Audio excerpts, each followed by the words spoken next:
My name is Owen Merritt, and I build things for a living. Not houses, not furniture, systems, security infrastructure. If a company needs its network locked down, its access points monitored, its vulnerabilities sealed, they call me. I spent 22 years making sure that what's supposed to stay hidden stays hidden, and what's supposed to be seen gets seen. The irony of what happened to me is not lost on me. Not even a little. I met my wife at a charity auction in 2009. She was bidding on a weekend trip to Sedona she clearly didn't need, wearing a green dress she clearly did. Her name was Brooke.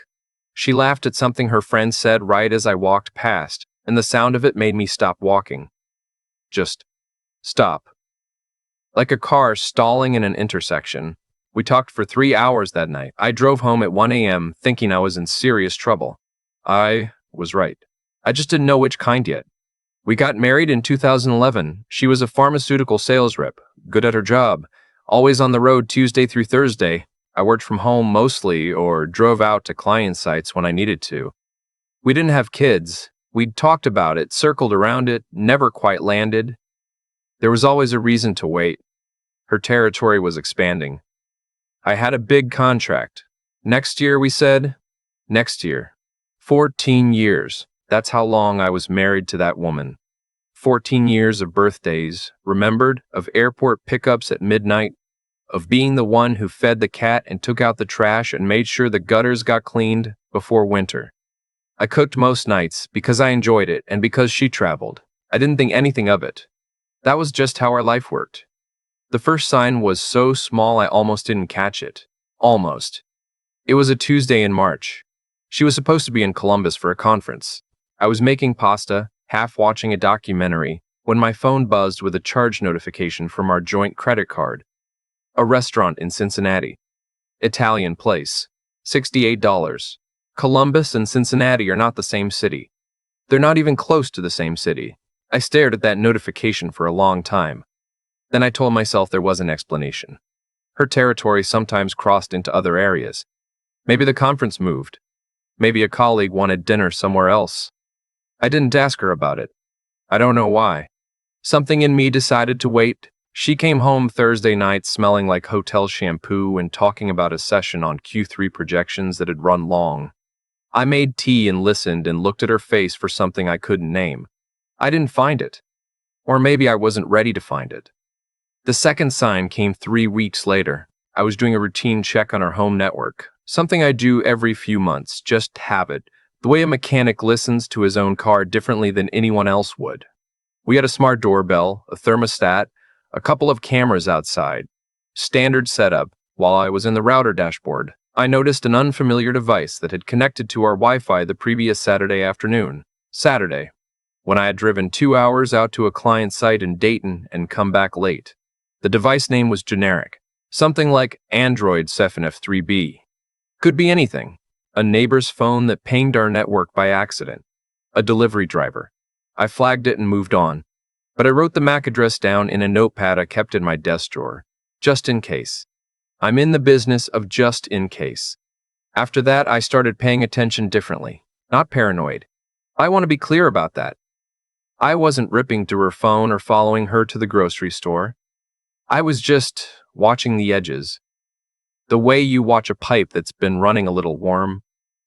You don't know if it's going to burst, but you put your hand near it now and then. What I noticed, over the next 6 weeks, she started going to the gym on Saturday mornings, which she had never done in 14 years of marriage.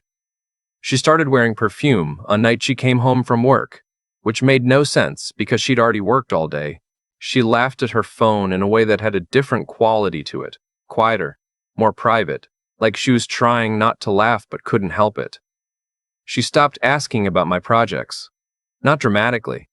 Just the questions dried up. I'd mention something and she'd nod, and her eyes would go somewhere else.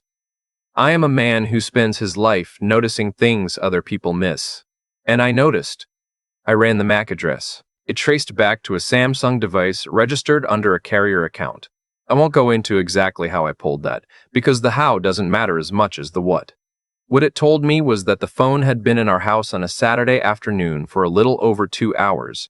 Not a delivery driver, not a neighbor, someone who came inside and stayed. I sat with that information for 4 days. I slept next to my wife those 4 nights, and I didn't say a word.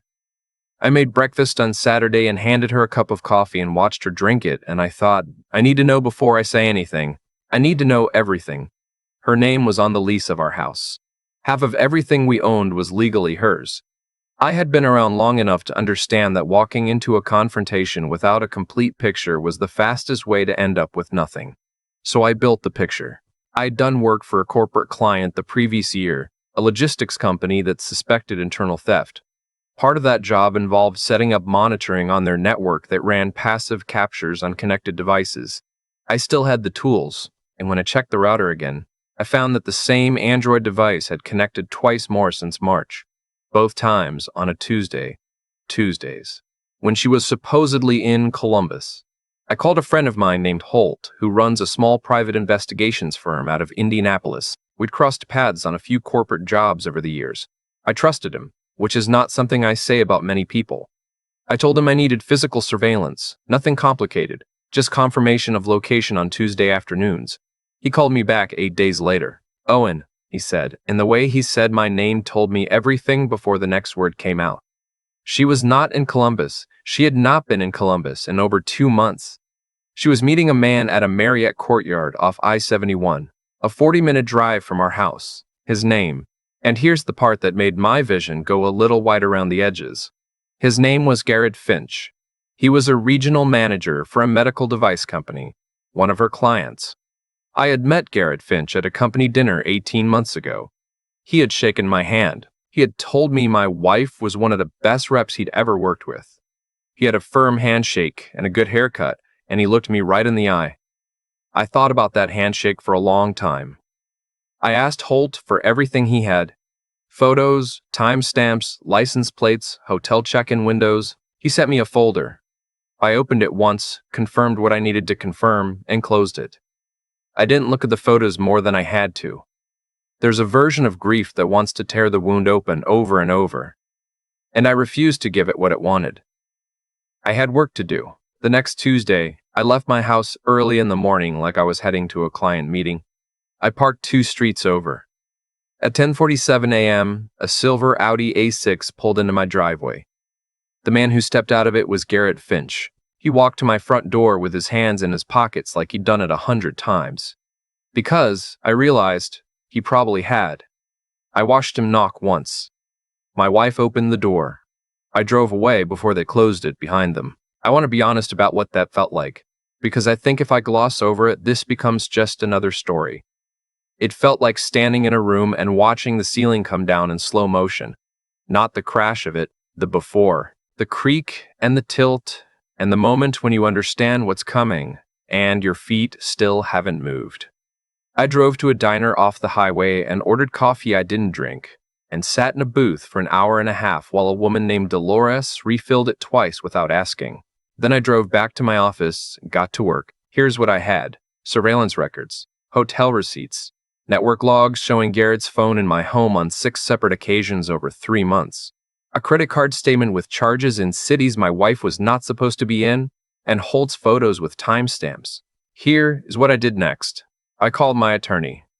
This is the part that I think people in these situations get wrong. They want to have the confrontation first. They want to see the face, hear the excuse, feel the moment of it. I understand that impulse completely, but I am in the business of knowing where every vulnerability is before you make a move. You don't tip your hand. You don't let the other side know the lock has been picked until you're already through the door. My attorney's name is Patrice. She is 71 years old and has the demeanor of a woman who has heard every possible human disaster at least twice and remains unimpressed. I sat in her office and put the folder on her desk, and she looked through it without changing her expression once. She said, "When would you like to file?" I said, "Not yet. Give me 3 weeks." Those 3 weeks were some of the strangest of my life. I came home every evening. I made dinner. I asked about her day. She told me about client visits and traffic on I-71 and a new account she was developing. I listened. I nodded. I refilled her glass of wine. And the whole time I was thinking about next steps, about asset documentation, about the joint account I quietly began drawing down to my half, which was my legal right and which I did slowly enough not to trigger alarm. I moved $42,000 into a separate account over 15 days. I contacted the benefits administrator at her company and confirmed what I'd suspected. Garrett Finch was not just a client. He was, technically, in her chain of professional reporting. He had signed off on her last performance review. I asked Patrice what that meant. She raised one eyebrow very slightly and said, "It means we have options." I also did something else. Something small and specific. Years ago, when I set up our home network, I installed a backup monitoring tool, standard practice for me, purely for security purposes, the same thing I do for clients. I'd never used it to watch my wife. I want to be clear about that.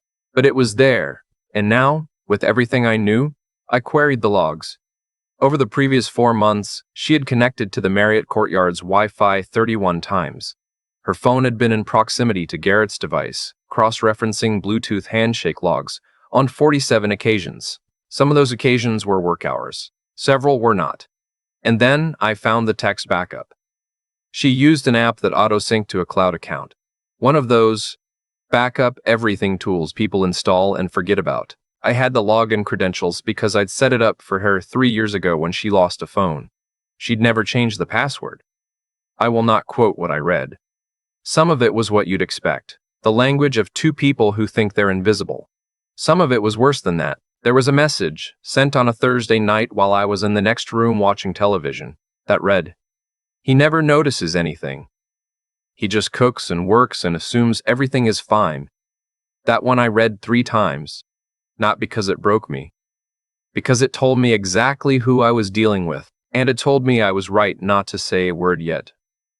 The confrontation, when it came, was nothing like she expected. It was a Sunday evening, mid-May. She came home from what she said was brunch with a friend. I had, by that point, confirmed the friend's story was false. Another hotel visit, this one in Westerville. She came through the door and set her keys on the counter and said something about traffic on 3 and 15.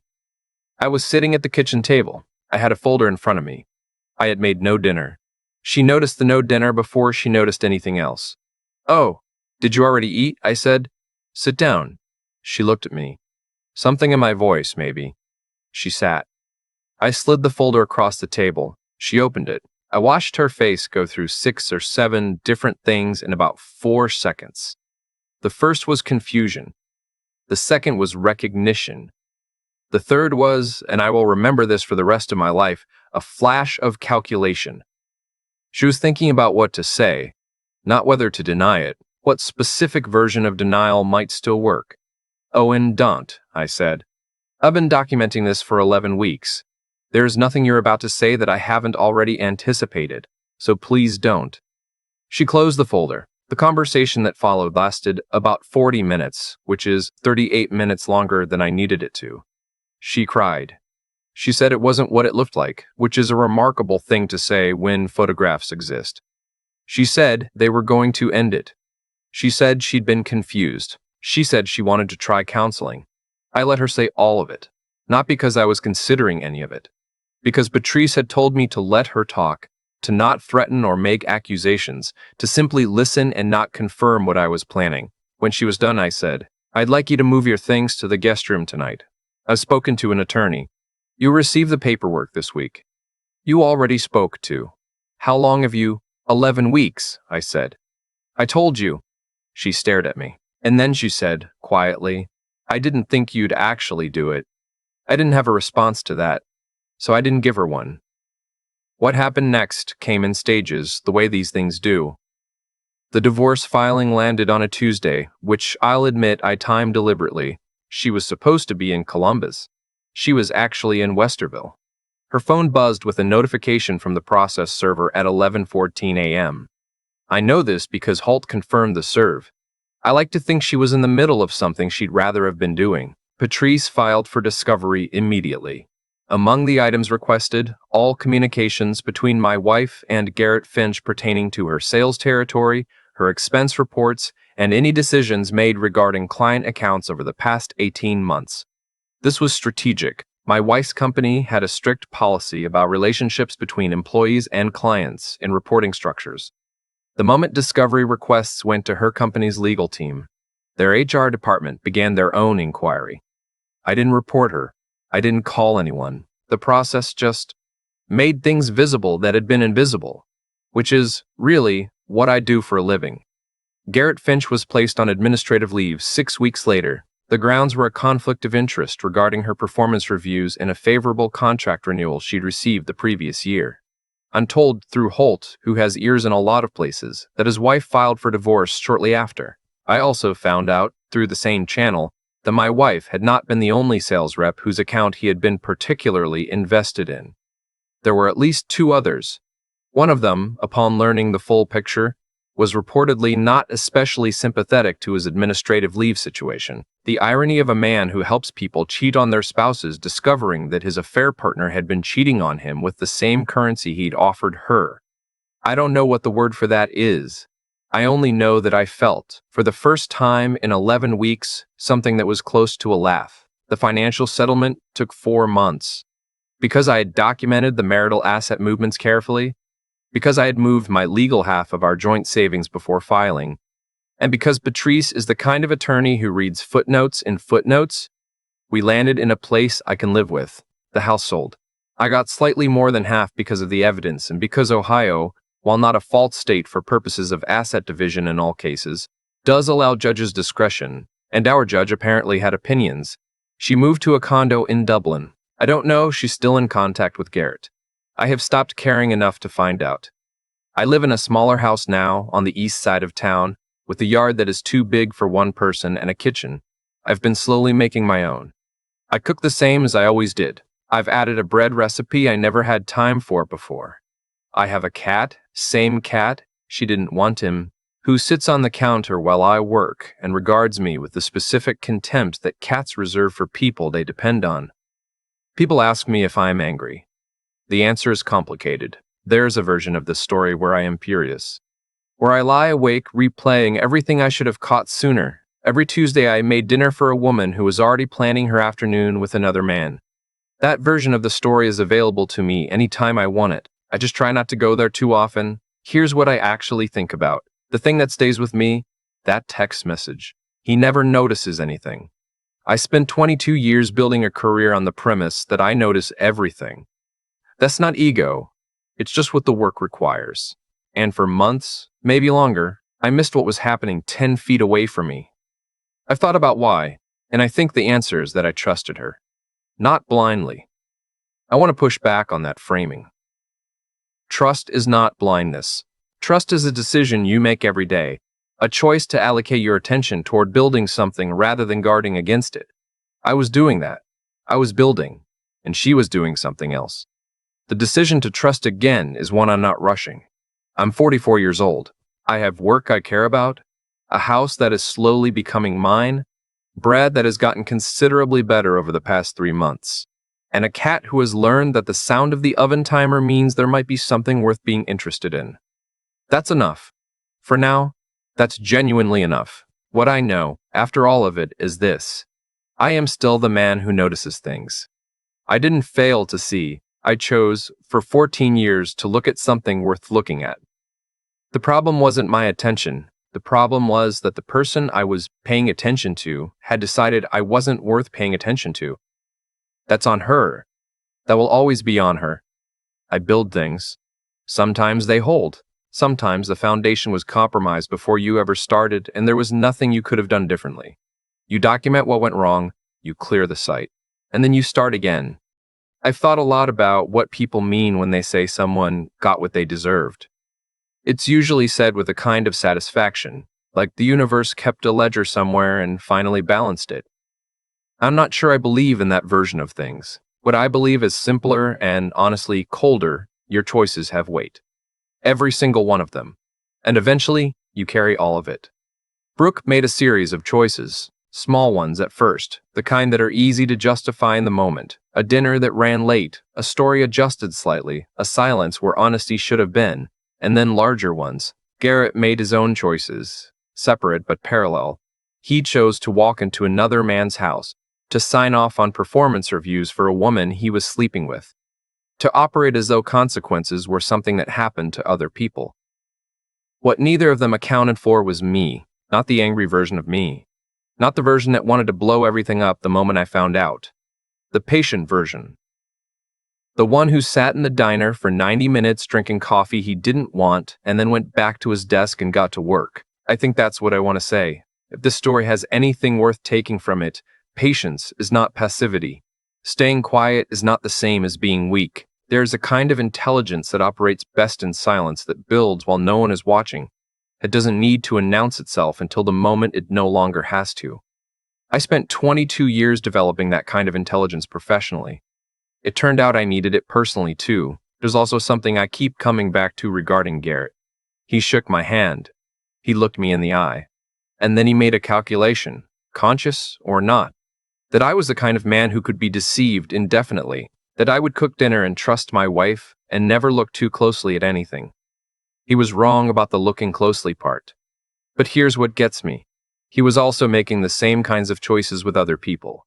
Other women, other husbands who didn't know his name, and those choices caught up with him too, through a completely separate set of consequences that I had nothing to do with. He didn't lose his marriage and his job because I was clever.